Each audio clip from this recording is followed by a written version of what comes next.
The impasse between teachers and government has entered week 2. With the teachers not relenting on their pursuit for better pay, a cross-section of the public is concerned that the strike may drag on for a longer period unless urgent measures are taken. Our advice to the government is that teachers, they should seek dialogue with the teachers.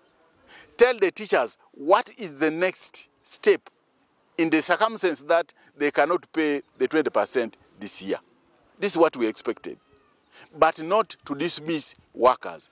They urge government to conduct a survey on the root cause of the industrial action and find an amicable solution. This shows you that there is something government needed to institute an inquiry into the whole system and understand why are these strikes rampant. For example, what is the cause?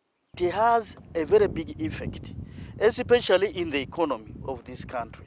When we go on a strike, there are so many losses. You can imagine the business people, when they go on strike, there are losses recorded. So in the same vein, there are also some losses recorded in the education sector as a result of strikes.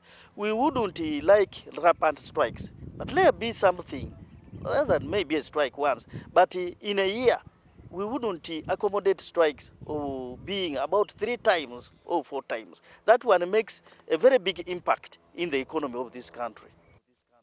Industrial action of this kind could affect the performance of pupils and students, especially Senior 4 and Senior 6 candidates, given that it is the 3rd term. Simon Mugisha, reporting for ABC News.